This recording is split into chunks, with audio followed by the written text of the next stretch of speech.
I'm going to read an article that I wrote a while ago, about a year and a bit ago, or maybe a year ago. It was published in 4W, the sort of American-based journalists site, about a year ago, and it's called Transgenderism, a New Operating System for Patriarchy. How has a single movement captured institutions at record speed? Feminists who have watched and waited through decades of progress on social issues such as women's liberation, civil rights, and LGB equality are scratching their heads right now. Social progress takes time and often decades of sustained organizing and action.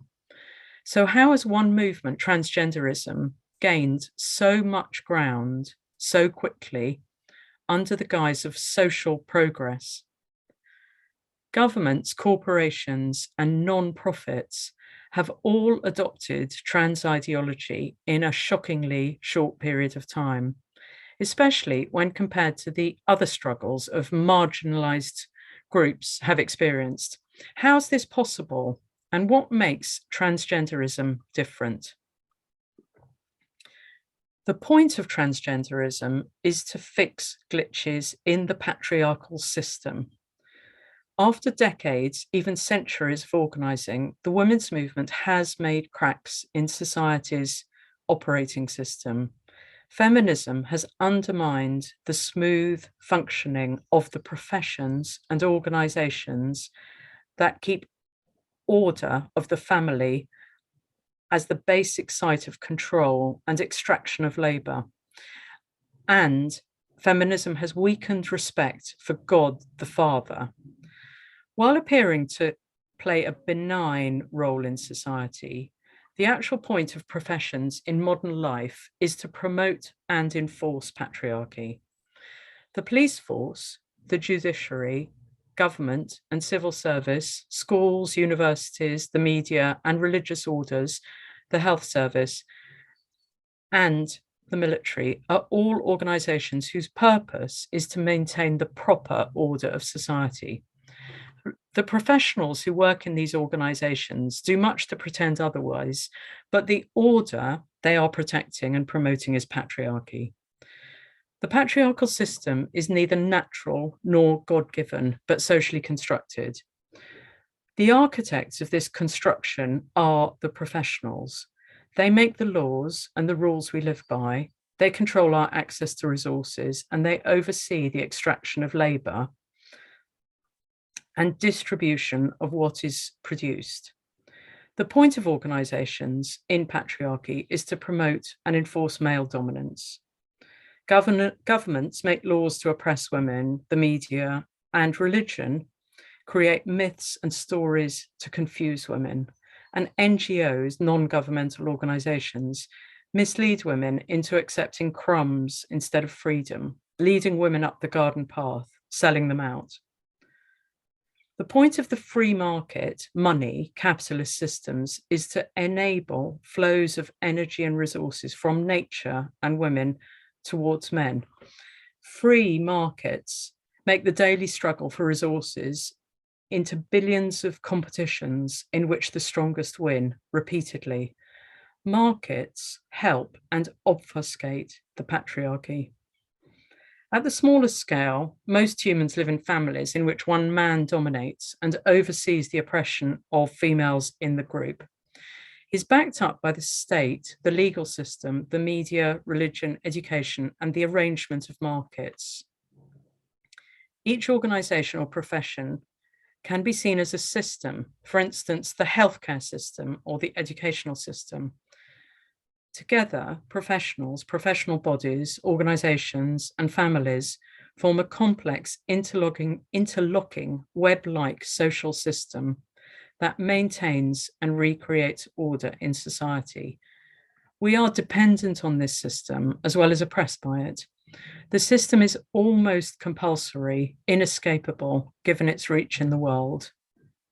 To maintain the order, men have worked to exclude the oppressed outsider class, women, from the officer class of patriarchy, the professions. The United Kingdom is typical in this respect. British women only got to work as lawyers in 1923 and police officers in 1939. They got the vote in 1918, but were mostly kept from holding political office by political parties who either did not select women candidates or concentrated them in unwinnable seats. There have only ever been 552 female members of parliament compared to 16,747 men. The laws governing who qualifies to work in the professions have been made by politicians, and men have been made sure to exclude women from lawmaking. Women have been allowed to work as teachers for rather longer, but men have dominated as teachers in the top schools, such as the boys only Eton and Harrow, and the universities. In academia, the production of knowledge has been closely regulated by the patriarchy. Women's voices are systematically shut out or erased. Women could not get university degrees in the UK until 1878. The media has been overwhelmingly male, with journalists needing accreditation from professional bodies in order to get access to government briefings. The spiritual leaders who justify the patriarchy to the faithful have until recently been exclusively male.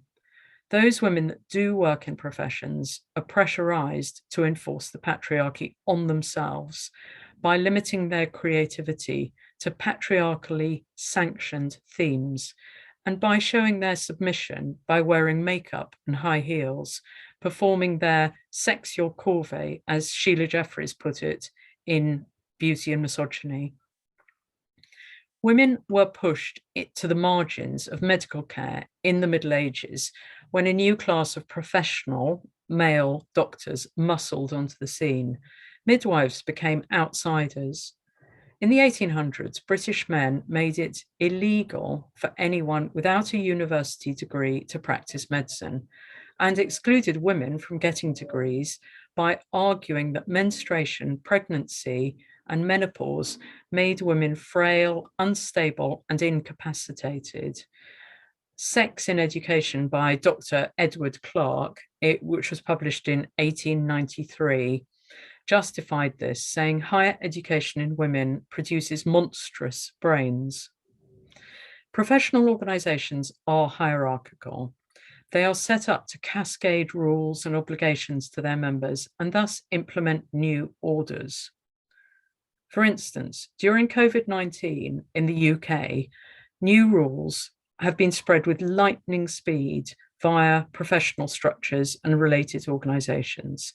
Daily government press briefings, broadcast via television and the internet, and then repeated on the state TV, BBC, news, and other media. Schools, another professional body, send instructions to pupils and parents, and the National Health Service mails and emails patients, as we are called. Regional governments back this up with guidelines and newsletters. At the local scale, local politicians, councillors are on hand to flood the population with the messages. In the case of COVID-19, the top authority is the World Health Organization that collates information and directs governments' actions globally. Our experience in fighting COVID-19 in 2020 is that there is a global social system and that information and instructions are transmitted daily and efficiently. The professional class who lead organizations are obligated to be professional. Part of what this means is they have promised to do what those above them in the hierarchy tell them.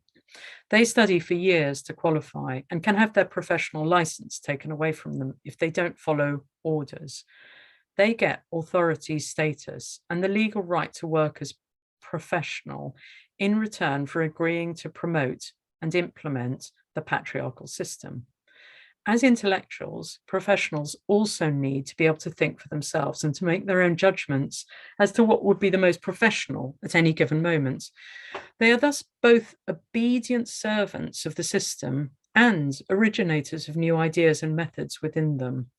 So a teacher in the UK, for example, has to follow the government's national curriculum and the school's schemes of work, but has some freedom to deliver material in their own way. To some extent, professionals are creative, and this gives them a little room to push for change within systems. Taking advantage of this in recent years, as more women pushed into the professions, they pushed back some of the worst practices of patriarchy.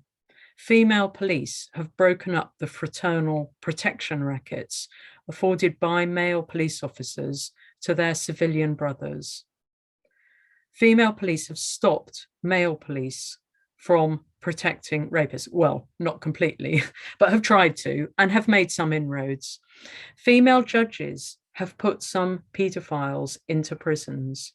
Female teachers have stopped male teachers grooming and abusing girls and worked to put new safeguarding systems in place. Female journalists have been able to tell, to some extent, our stories. Despite this, mostly professionals understand that their job is to implement patriarchy. In return, the insider professionals get money, power, and status. Professionals are handmaidens of patriarchy, the officer class of patriarchy.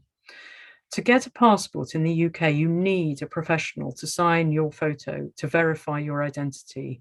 Those who do not know a professional have to pay their family doctor for verification. However, professionals are also citizens, patients, consumers, and individuals.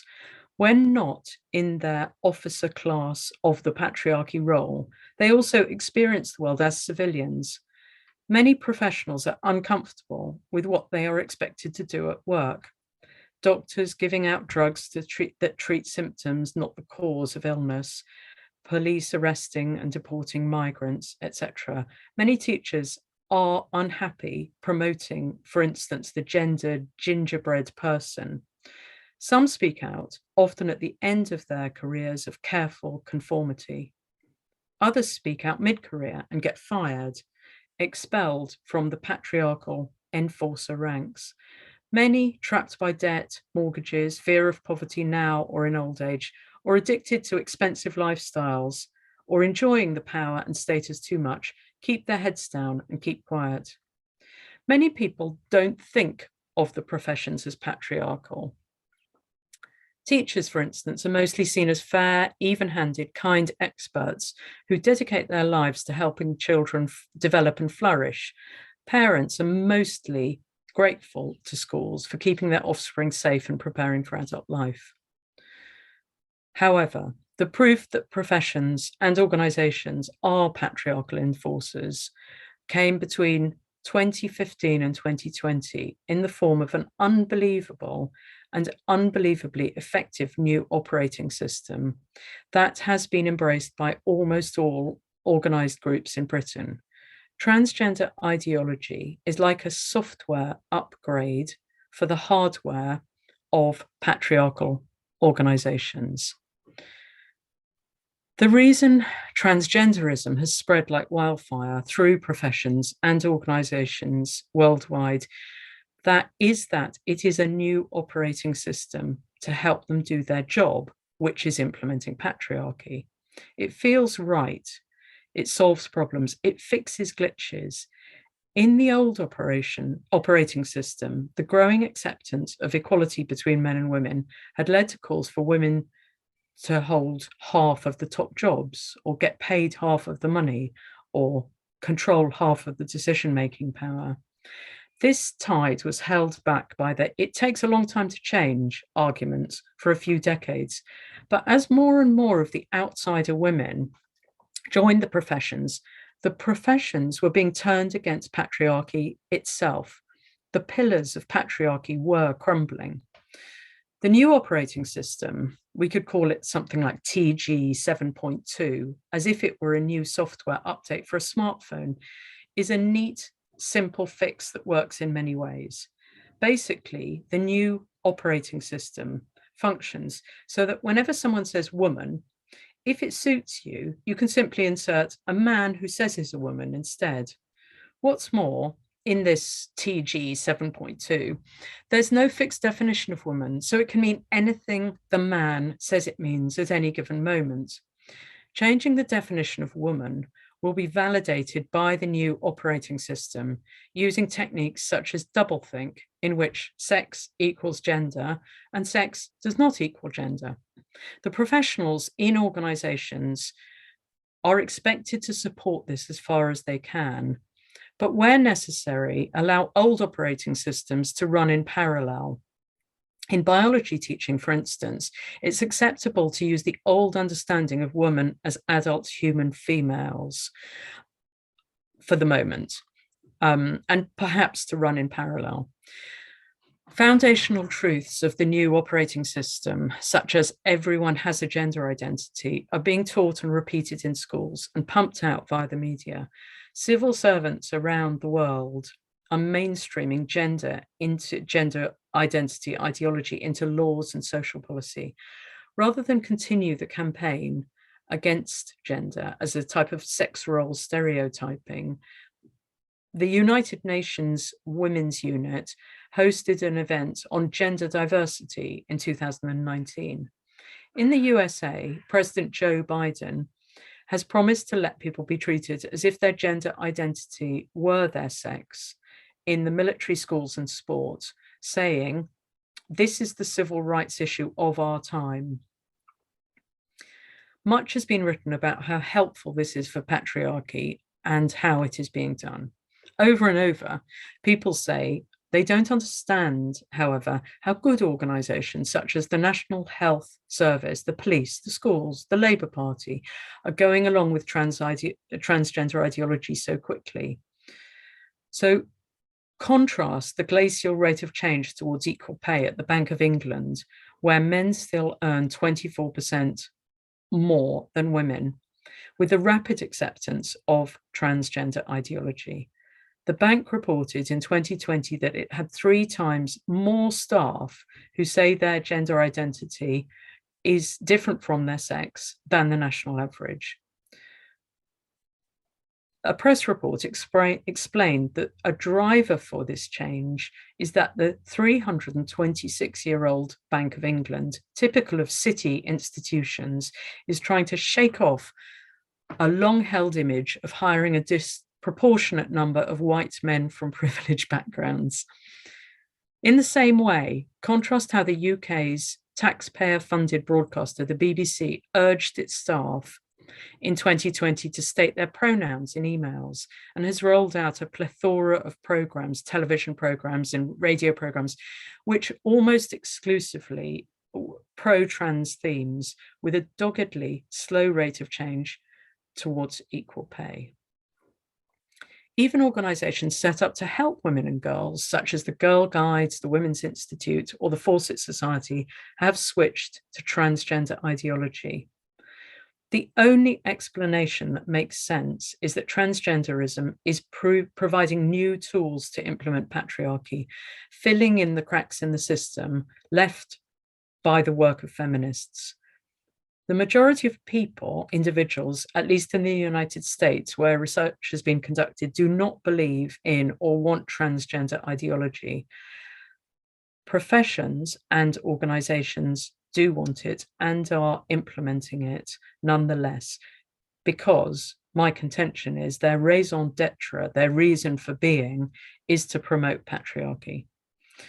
As Virginia Woolf noted in 3 Guineas, professional men wear clothes that make us gape with astonishment. Now you dress in violet, a jeweled crucifix swings from your breast. Now your shoulders are covered with lace, now furred with ermine, now slung with many linked chains set with precious stones. Each costume signifies professional status and role, with some special patriarchs even wearing dresses to profess their oppression.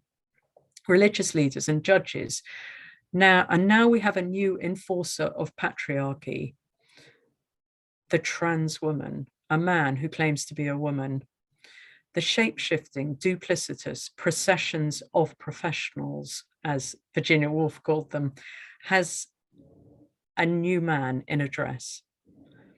Meanwhile, a few stubborn pedants like Putin and the Pope are still skeptical, but maybe they don't need it, seeing as their institutions have managed to maintain the heterosexual family and the strong men keep the patriarchy running. Transgender ideology offers a new operating system for men who reject the conservative strongman leader or the religious father god. It offers a new, modern, better operating system for patriarchy, not top down, but bottom up. Not the Old Testament angry God laying down the law, but new, touchy feely, shape shifting, wordless, formless, bodiless, form of patriarchy. Far from being a befuddling mystery, the lightning fast global uptake of transgender ideology is useful in that it reveals how patriarchy works. Like a bolt of lightning on a stormy night revealing the landscape, transgender ideology has illuminated the structure of patriarchy. Organizations and professions have not been captured by transgender ideology. To be captured implies that they were taken over against their will. They have installed a new operating system because it helps them do their job, which is implementing patriarchy.